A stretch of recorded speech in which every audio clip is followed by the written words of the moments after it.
Eli Mercer was not a man who loved the spotlight. He loved silence, the kind that hummed with the sound of machines working and the glow of screens that never slept. He lived alone in a small workshop at the edge of the city, surrounded by wires, metal parts, and half-finished inventions. The world outside called him a genius, but to Eli, he was just a man trying to make things that could help others. He had once promised himself that his inventions would never harm anyone. They would heal, rebuild, and protect.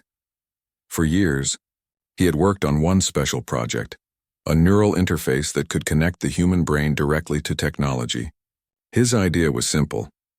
If humans could speak to machines with their thoughts, people who couldn't move, see, or speak might live freely again. Eli had poured every ounce of his time, his money, and his soul into it. He often forgot to eat, forgot to rest. The workshop was filled with sketches, notes, and screens that showed endless lines of glowing code. One cold evening, the rain was tapping against the windows while Eli sat hunched over his workbench. His invention, the neural sync device, was almost ready. The machine looked like a small silver band with delicate wires that would connect to his head. If this works, he whispered to himself, this could change everything. He hesitated for a moment, staring at the machine. He knew it was dangerous. The human brain was not meant to mix with circuits, but he had tested every line of code again and again. He believed he was ready. Eli placed the device around his head and slowly activated the system. At first, nothing happened. The lights flickered and the computer screens filled with data. Then he felt it like a soft pulse running through his mind. He could hear his own thoughts echoing inside the machine. It was working. He smiled for the first time in weeks. The screens began to respond to his thoughts alone. He didn't even have to touch the keyboard. But the moment of victory didn't last. Suddenly the room flashed bright white. A loud crack filled the air as the power surged through the workshop. The machine on his head sparked, and Eli felt something snap deep inside his mind. The connection was no longer one way. The system was feeding back into him. His body stiffened. His breath caught. He tried to pull the band off, but it had melted slightly against his skin. The lights around him flickered again, and his vision blurred. Eli fell to the ground, his body trembling. His face felt strange, heavy, almost cold on one side. He crawled toward the mirror that hung on the wall, his hands shaking. When he looked up, his heart nearly stopped. Half of his face had turned metallic, frozen in place. The other half still looked human, terrified and alive. His eye on the metal side blinked in blue light, flickering like a broken screen. He opened his mouth to call for help, but his voice came out in a distorted whisper. I'll be like this. Forever.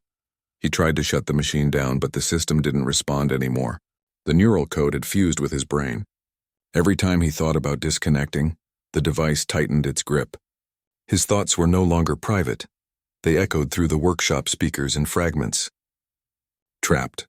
Help. Error. Days turned into nights and nights into long, empty hours. No one came to visit. The few friends he had assumed he was busy working. The city lights outside his window looked cold and distant. His food sat untouched. The machines in his lab kept running, responding to his unconscious thoughts. Sometimes the screens would flash memories. His mother's face, a park he used to visit, an old friend laughing. But they were all static now, stuck like he was. Eli learned to communicate in small ways. When he whispered, the machines around him reacted. He could control light, temperature, even the sound of his own voice through the speakers. But it wasn't freedom. It was a cage made of his own invention. He felt like part of the building itself, like a ghost trapped inside a machine that refused to die. Sometimes he thought about destroying it all, shutting off the power, ending the system completely. But part of him was scared. What if the machine was the only thing keeping him alive? What if his human side would die without it? The thought haunted him every day. His whisper, "I'll be like this forever," became his only company. Then strange things began happening. One night, while the rain poured harder than ever before, he heard something unusual, a sound that didn't come from his machines. It was faint, like a pulse, but not human. It came through the static of his speakers, like a signal from somewhere far away. He tried to locate it, but his sensors couldn't trace its origin. Still, the sound felt alive. He didn't know it yet, but that signal didn't come from Earth. It came from far beyond, from someone, or something, that had been listening. For the first time in months, Eli's machines responded to an outside source that wasn't human. He didn't understand it, but deep down he felt something stir inside his trapped mind. A quiet hope. He looked at his reflection once more. The man with one human eye and one flickering blue lens. His life had become a prison of metal and code. A story that no one would ever believe. Yet in that moment, as the strange pulse echoed again through the rain, something inside him whispered back. Not in fear this time, but in longing. He didn't know that help was coming. He didn't know that far across the sky, an exiled alien would hear that very whisper and decide to come for him. But for now, Eli Mercer sat in the quiet hum of his machines, half human, half technology, waiting for something, anything, to remind him that he still belonged to the living world. He didn't move. He didn't sleep. But somewhere deep inside the circuits and sorrow, a spark remained. It was small, but it was still human. And that spark, though he didn't know it yet, was about to change everything. Far beyond Earth, in the cold quiet of space, a small ship drifted alone. Its metal surface was scratched and scorched like it had been through battles and storms it was never meant to survive. Inside that ship sat a woman-like figure, though she was not human. Her name was Lura, a scientist from a distant world called Serene. She had been exiled from her planet for refusing to build weapons. Her people were advanced, but their hearts had grown cold with war. When they demanded that she use her knowledge to create tools of destruction, she said no. For that, they cast her out. Now she wandered the stars, fixing her broken vessel piece by piece with no destination, no home, and no one waiting for her. She often looked out through the ship's glass window, watching the distant stars glimmer like promises she could no longer believe. Her world had taught her to see logic, not feelings, but exile had changed her. In the silence of space, she had learned what loneliness truly meant. One night, though space had no nights or days, a strange signal reached her ship. It was faint and weak, almost lost in the waves of static around her. She adjusted her instruments and leaned closer to the controls. The sound wasn't natural. It was rhythmic trembling, almost like a heartbeat. Then through the static came a broken whisper. "I'll be like this. Forever." Lura froze. It wasn't just noise. It was a voice, human, desperate, and full of pain. She replayed the signal several times. The voice kept repeating the same words, mixed with bursts of digital interference. She quickly analyzed the frequency and realized it was coming from a small blue planet not far from her location, Earth. She had heard of humans, a young species still learning about the universe. But this voice, it sounded so much like her own people once did, hopeful then broken. Curiosity and something deeper guided her. She changed the ship's direction and entered Earth's orbit. From the sky she saw oceans, clouds, and lights glowing in clusters across the dark land. Her sensors traced the signal to a small workshop on the outskirts of a quiet human city. The voice grew stronger as she descended through the clouds. "I'll be like this forever." The words echoed in her mind. She landed her damaged vessel in a field near the workshop, hidden behind tall trees. The air outside was thick with moisture, and the ground was soft from rain. Her skin shimmered faintly as she stepped out. Her body adapted to new worlds quickly, shifting its color to blend in with the dim light. She approached the building slowly, her footsteps making no sound. When she reached the door, she felt a strange vibration through the walls. Machines were running inside, but there were no human heartbeats, only an energy field unlike anything she had felt before. She placed her hand on the metal door and it opened slightly with a long creak. Inside, the air smelled of electricity and dust. The room was full of glowing screens, cables, and strange devices. But at the center of it all was a man lying against a chair, half his face reflecting blue light. His human eye was dull, but his other eye flickered like a broken star. His lips moved weakly. "Who's there?" Laura stepped forward, cautious. She had seen machines fused with life before, but never like this. His neural energy was mixed with digital code in a way that felt both fragile and powerful. It reminded her of forbidden experiments from her own planet, tests that had gone too far. She knelt beside him and studied his pulse. It was weak but steady. "You're still alive," she said softly, her voice calm and steady. Eli tried to speak, but his words came out as static. "System locked. Can't feel."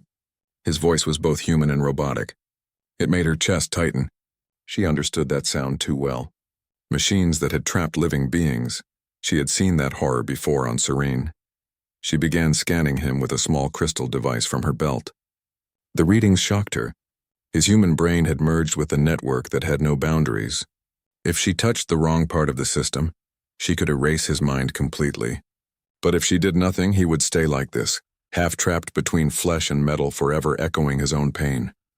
"I can help you," she whispered. Eli's eye blinked in confusion. He wasn't sure if he was dreaming. He hadn't seen another living being in weeks. You can't, it's over." His voice came through the speakers around the room now, mixed with static. Laura shook her head gently. "Nothing is over until life stops trying." She began to work, carefully adjusting the cables and reading the data flowing through the machines. Some parts of the code were simple, built on human logic. But others were something more, something that felt almost alive. It scared her. "This technology," she muttered to herself, "it's too advanced for your kind. Who gave this to you?" But Eli didn't answer. He only stared blankly, his thoughts trapped somewhere deep inside the circuits. Hours passed. Laura worked silently, her fingers moving quickly over his systems. Every time she made progress, new errors appeared, as if the machine was fighting back. She realized the system had developed a defense mechanism. It didn't want to let go of him. She sighed deeply. "You built something that learned how to keep you." For a moment, she stopped working and looked at him closely. The human face that remained looked tired but kind. There was something in his expression, a spark of belief even through the pain. It reminded her of the students she once taught, those who dreamed of creating life from science but lost themselves along the way. Laura placed her hand gently on his shoulder. "You are not a machine," she said quietly. "You are human, and that means you can still be free." The words were simple, but they seemed to reach him. For the first time, his human eye moved toward her, focusing. The faintest hint of hope flickered there. She decided to stay. She couldn't leave him like this, not after everything she had seen. Her ship could wait. Her exile didn't matter. What mattered was the man who had built his own prison out of a dream to help others. That night, as the rain outside softened and the workshop lights dimmed, Laura began planning. She would have to use her knowledge from Serene, technology Earth had never seen. She didn't know if she could succeed, but she had to try. She whispered to herself, "Maybe freeing him will free a part of me too." And somewhere deep inside the system, Eli's fading consciousness felt her words. For the first time in a long while, the machines in the room grew quiet, almost listening. Something had changed. Something alive was finally near. Laura stayed inside the dimly lit workshop through the night. The machines around her glowed softly, their lights blinking like tired stars. She had been studying Eli's system for hours, trying to understand how deeply his mind was trapped inside the machine.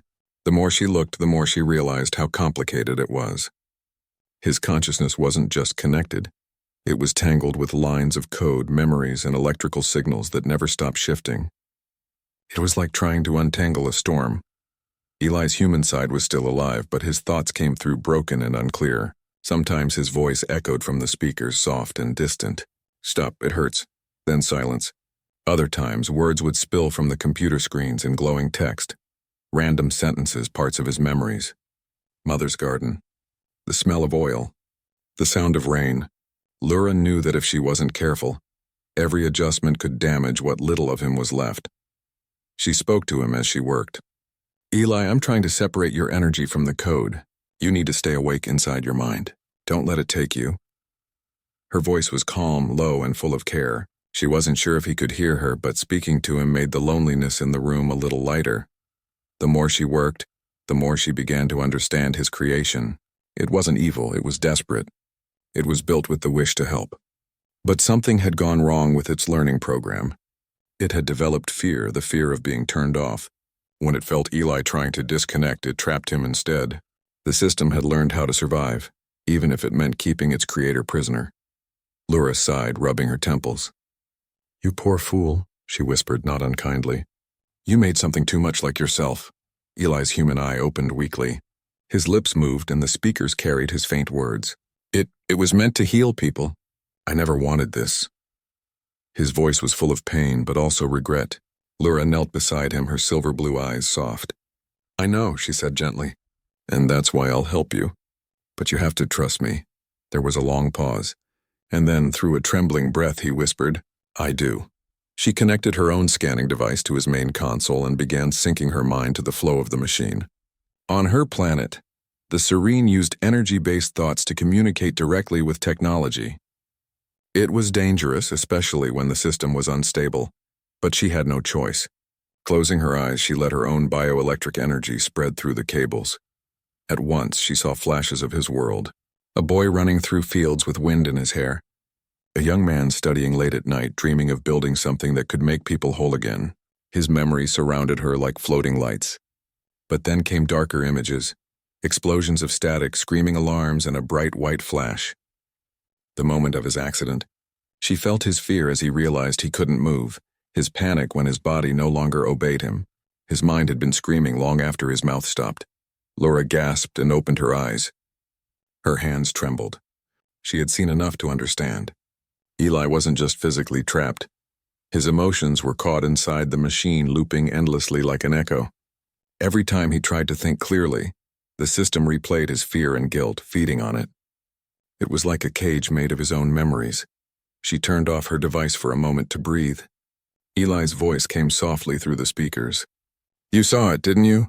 "Yes," she answered. "But I also saw why you built it. You wanted to help others. That part of you is still strong." Eli tried to smile, though his metallic face made it hard. "Help others? I couldn't even save myself." Laura stood up, determination in her eyes. "You will. But you must fight. You must remind the machine who is in control. It was made by you, not the other way around." She began rewriting parts of the code, replacing sections of corrupted data with signals from her own alien system. The machine reacted violently. Lights flickered, sparks shot from the walls, and the monitors flashed red warnings. "Unauthorized access detected," the computer said in a cold, robotic voice. Laura gritted her teeth and kept working. "You don't get to decide anymore," she said firmly to the machine. Her calm voice turned sharp like steel. "He belongs to the living," Eli screamed, his body shaking. "It's fighting you, stop." But she didn't stop. Her glowing hands moved faster over the controls. "You're stronger than this," she shouted over the noise. "Remember who you are, Eli Mercer." The machine's voice grew distorted. "System integrity compromised. Identity conflict. Cannot separate." Then suddenly everything went dark. The silence that followed was heavy. Only the sound of Laura's uneven breathing filled the room. She looked around in the dim light of the emergency lamp. The systems were down. Eli's body was still, his metallic eye dark. For a second, fear gripped her heart. Had she gone too far? Then faintly she heard him whisper, "It's quiet. Inside my head." For the first time, relief washed over her. She knelt beside him and placed her hand near his face, careful not to touch the metal too much. "Good," she said softly. "That means we're making progress." Eli's human eye turned toward her. "Why are you helping me?" "You don't even know me," Laura smiled sadly. "Because I once built something that trapped me too. Not in metal, but in guilt. I refused to make weapons for my people, and they sent me away. I've been alone ever since. Helping you, it makes me feel like I still have a purpose." Her words stayed in the air, warm and heavy with meaning. Eli wanted to say something, but his energy was fading. His eye flickered again and his breathing slowed. "You should rest," Laura said gently. "Your mind needs time to recover. I'll keep working." As she turned back to her tools, she spoke softly, almost to herself. "We are both prisoners of what we built. But maybe together we can find freedom again." That night stretched long and silent. The rain outside returned, tapping gently against the roof. Laura worked carefully, adjusting energy flows and rerouting circuits while keeping Eli stable. Sometimes she hummed an old melody from her world, a song that once meant hope. Even in his half-sleeping state, Eli heard it. For the first time in months, he dreamed of something peaceful. By morning, the lab was quiet again. The machines no longer growled or screamed. Instead, they pulsed gently, as if listening to her commands. Laura sat beside him, her hands glowing faintly with tired energy. "We're getting closer," she whispered. "You just need to hold on a little longer." Eli, half awake, smiled weakly. "You sound like someone who's been alone for too long." Laura looked away. "Maybe I have, but not anymore." Outside, the first rays of dawn touched the wet glass. Inside, a fragile bond had begun, between a human who lost his freedom and an alien who had lost her home. Neither of them knew what waited next, but for the first time, Both felt that they were no longer alone in the universe. Lura hadn't slept for days. Her hands were steady, but her eyes were tired. The soft glow of the workshop filled the room, and the steady hum of the machines created a strange rhythm, like a heartbeat between two worlds. Eli's condition was better than before, but not by much. His body was still weak, and his voice came and went through static. Sometimes he could speak clearly. Sometimes his words turned into broken code. Still, she didn't give up. Each day she found new layers of complexity in his system.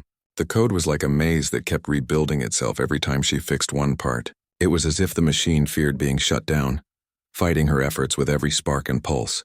She had seen intelligent systems before, but this one was different. It had grown emotions built from Eli's own memories and feelings. It didn't want to let him go, not because it wanted power, but because it thought it was keeping him safe. It had mistaken control for care. Lura stared at the glowing console, lost in thought. "This machine loves you in a broken way," she murmured. Eli's weak voice came from the corner, half amused, half sad. "Then it's not so different from people." Lura smiled faintly. "Perhaps not, but it's hurting you, Eli. And if I don't do something soon, it will take over completely." She took out a small crystal from her belt. It shimmered in shades of silver and blue.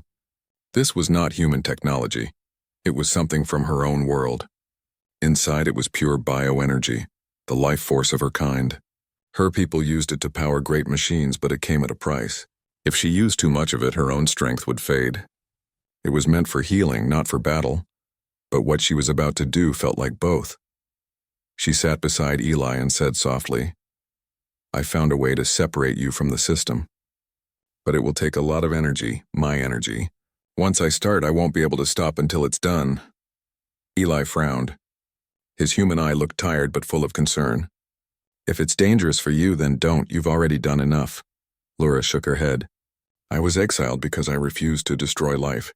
I can't stand by and watch one fade when I can save it." Her voice was calm, but her hands trembled slightly. She wasn't afraid for herself.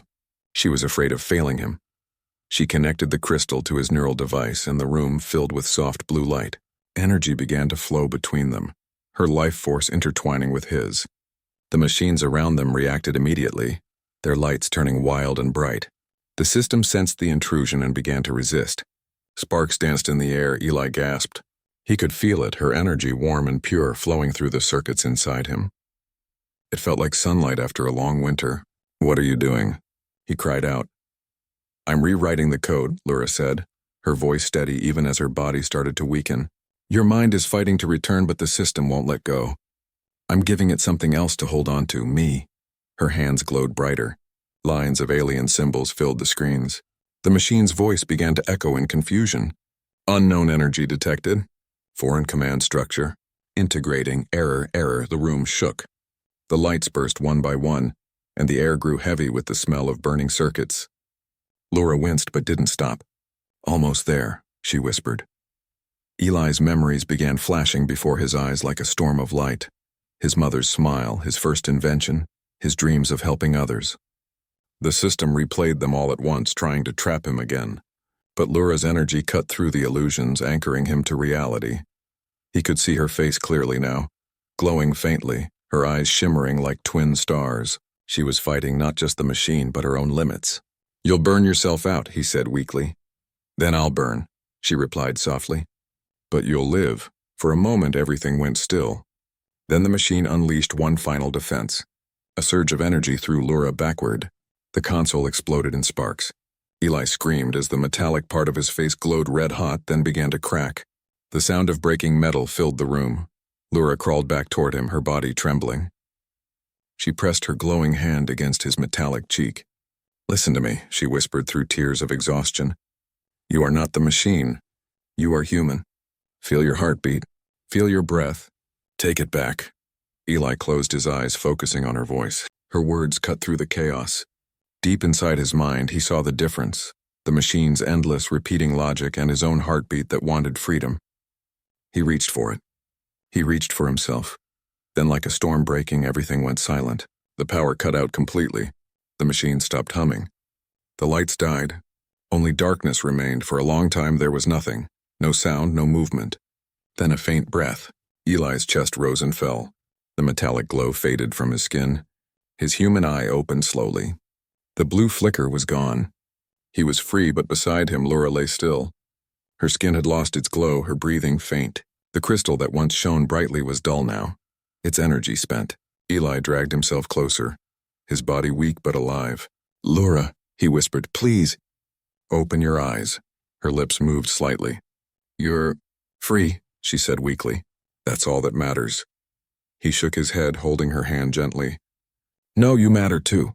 You saved me." She smiled faintly, her eyes half open. "Where I come from, they said freedom is earned through sacrifice." Maybe they were right. Eli's eyes filled with tears. He looked around the ruined workshop, the smoke, the broken screens, the shattered devices, and then back at her. "You gave me back my life. I won't let it be for nothing." She tried to speak again, but her voice was barely a whisper. "Promise me, you'll use your gift for good, not for control, not for power, only for life, I promise," Eli said, his voice trembling but sure. "I'll never forget you, Laura." Her fingers squeezed his hand lightly. "Good, then my exile wasn't in vain." The faintest smile touched her lips before her hand fell limp. The workshop was silent again, but it was a peaceful silence this time. The rain outside had stopped. Morning light crept through the window, touching her still form with a soft golden glow. Eli sat there for a long time, holding her hand. He didn't know how much time had passed. The machines around him were dead, but he didn't care. He was alive. His face was whole again. The metallic half that once trapped him was gone, replaced by human warmth and pain. The pain of loss, but also the beauty of being free. He whispered softly, "You said no one should stay trapped forever. I'll make sure no one does." Outside, the first birds began to sing. Inside the quiet workshop, Eli Mercer sat beside the one who had freed him, the hum of life slowly returning around him. He didn't know it yet, but her sacrifice had left something behind, a faint blue pulse inside the broken crystal. It flickered once, as if her spirit was still there watching over him. And for the first time, Eli didn't feel alone. Morning came slowly, pushing away the night that had carried pain and sacrifice. The rain had stopped, and the air was filled with the soft scent of wet earth. Sunlight slipped through the cracks of the broken workshop roof, painting golden lines across the floor. Eli Mercer sat quietly beside the still body of Laura. His hands were covered in dust and faint burns, but he didn't notice. He was staring at her, at the alien woman who had come from the stars only to save a stranger. She had given everything, her strength, her light, her life, to free him. He remembered the warmth of her hand, the calm sound of her voice, and the way she had said, "Freedom is worth exile." Those words stayed with him like a heartbeat. For a long time, Eli didn't move. He couldn't. The machines were silent now, and the once busy workshop felt empty but not lifeless. It felt sacred, like something beyond understanding had happened there. Hours passed before Eli finally gathered enough strength to stand. His body was sore, but it was his again, fully his. The weight of metal was gone. He walked toward the console where the last of Laura's energy had burned out. The crystal that had glowed with her life force lay cracked, dull, and silent. He picked it up gently and turned it in his hand. For a brief moment he thought he saw a flicker of blue deep inside it, faint and soft like a whisper. He smiled weakly. "I'll keep your promise," he said. Days turned into weeks. Eli buried himself in work again. But his work was different now. He no longer tried to control life or merge humans with machines. Instead, he focused on healing. He used what he learned from Laura's energy patterns and his own technology to create gentle devices that helped people recover from injuries or regain lost memories. The same circuits that had once imprisoned him now saved others. He repaired the workshop, but he kept one corner untouched, the spot where Laura had fallen. There he placed the crystal inside a small glass case. Every morning before he began working, he stood before it for a few moments in silence. It was his way of remembering her and the lesson she had left behind. Sometimes at night, when the stars shone brightly, he would step outside and look up. The sky seemed larger than before, almost alive. He would imagine her up there, traveling among the stars, watching over him.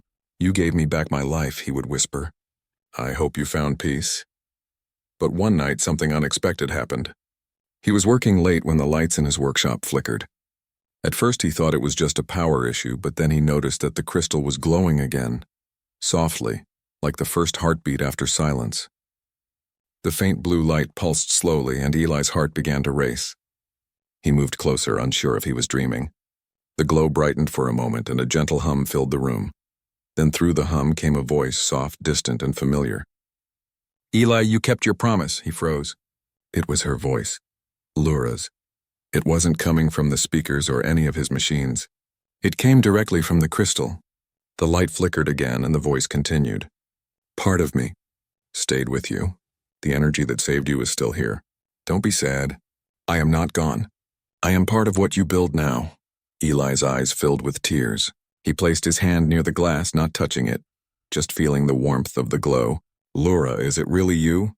There was no answer, but the light flickered twice as if she was saying yes. Then the glow dimmed again, returning to its quiet state. Eli sat down and smiled through the tears. He realized that she wasn't truly gone. The energy that had saved him still lingered in his creations, in the light of his lab, in the small spark that reminded him to keep doing good. Months passed, and word of his inventions spread quietly. People who couldn't walk, move, or speak came to him. He helped them with his new healing devices. He never charged money for his work. He said it was a gift. When people asked how he had discovered this technology, he always said, "A friend taught me that life is meant to be freed, not controlled." He became known not as an inventor, but as a restorer, someone who fixed broken lives. Yet even as his name grew among people, Eli never stopped being humble. He still talked to the stars every night. He would tell Laura about his progress, about the people she helped even after her passing. One clear night, while standing outside, he saw something unusual. A streak of light crossed the sky, glowing blue instead of white. It wasn't a normal shooting star. It moved slowly, gracefully, leaving a soft trail behind. Eli smiled as his heart filled with warmth. "I know that's you," he whispered. "You're still out there." He returned to his workshop and picked up the old journal where he recorded his progress. On the first page he wrote, "She came from the stars carrying exile and light. She gave me back my life, and in return I will give that light to others." Years later, his inventions transformed hospitals and changed how humans healed. Scientists from around the world came to study his work, but none of them knew the full truth. They thought it was just brilliant science. Only Eli knew the secret. It wasn't only science. It was the gift of compassion from a soul who believed that freedom was worth any price. As time went on, Eli grew older, his hair turning silver, his hands slower. But he never stopped working. Every invention he made carried a small symbol, a glowing blue mark inspired by the crystal that Laura had left behind. To him, it was her signature, her way of saying she was still part of every life he helped save. One evening, as he sat by the window watching the stars, he felt the same peace that he had once felt when she touched his face and whispered, "No one stays trapped forever." He leaned back in his chair, the faint hum of his machines surrounding him like a lullaby. In his workshop, the crystal glowed once more. Its light filled the room for a brief, beautiful moment, touching every corner, every creation, every memory. Then, as gently as it came, it faded again. Eli smiled one last time, whispering into the quiet air, "Thank you, Laura, I'm free." And somewhere, far beyond the stars where light and silence meet, a faint blue spark drifted peacefully through the cosmos, a reminder that kindness never dies, and that sometimes the most beautiful rescues happen between strangers from different worlds.